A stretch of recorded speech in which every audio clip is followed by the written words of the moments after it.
Hello दोस्तों, कैसे हैं आप सब। आज एक खास विषय पे मैं आपके साथ चर्चा करने वाला हूँ, जिस विषय का नाम है डिप्रेशन। तो हम जानेंगे डिप्रेशन क्या है, डिप्रेशन होने का कारण क्या है और डिप्रेशन से कैसे बचा जा सकता है। डिप्रेशन बनने का सबसे बड़ा कारण है नकारात्मक सोच और अकेलापन, नेगेटिविटी थिंक एंड अलोननेस।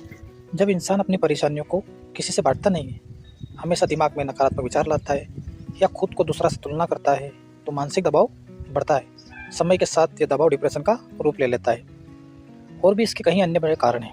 लगातार तनाव और चिंता, असफलता, उम्मीदों का पूरा नहीं होना, रिश्तों में टूटना या परिवार का साथ न मिलना, सोशल मीडिया पर तुलना और अकेलापन महसूस करना, शारीरिक बीमारियां या नींद की कमी। तो डिप्रेशन बहुत तरीके से आजकल युवाओं में भी बढ़ रहा है, मिडिल एज में भी बढ़ रहा है।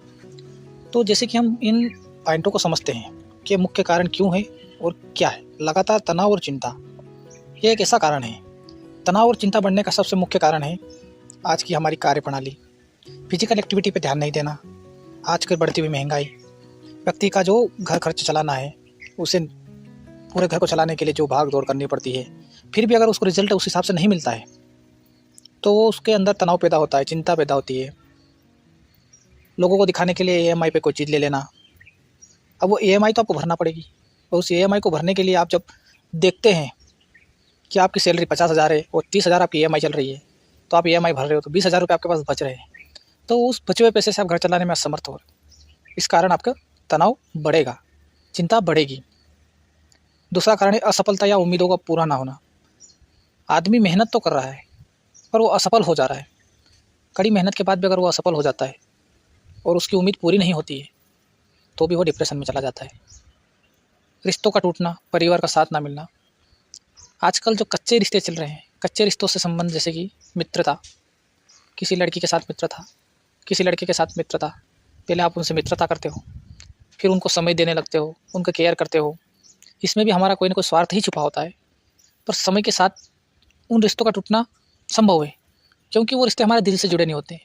100 में से 10 रिश्ते होते हैं जो दिल से जुड़े होते हैं। 90 रिश्तों में सिर्फ स्वार्थ होता है, आपका भी और सामने वाले का भी। स्वार्थ पूरा होने से आपका रिश्ते टूट जाते हैं। परिवार का साथ ना मिलना, एक कारण ये भी है कि परिवार का साथ नहीं मिल पा रहा है। आजकल जो हमारी व्यवहारिक स्थिति हो गई है, शिक्षा का अभाव है, नैतिक शिक्षा का अभाव है, पारिवारिक शिक्षा सही नहीं मिल पा रही है। आजकल माता पिता और बच्चे हर कोई मोबाइल में व्यस्त है।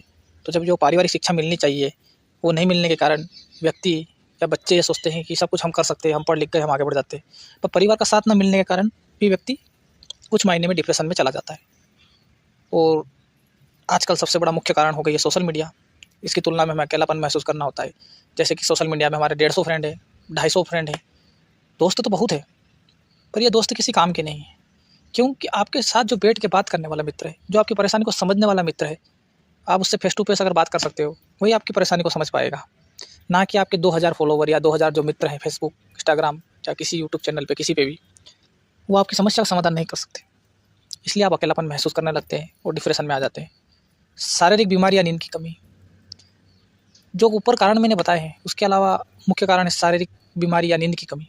शारीरिक बीमारी से तात्पर्य यह है कि शरीर में उत्पन्न होने वाले रोग।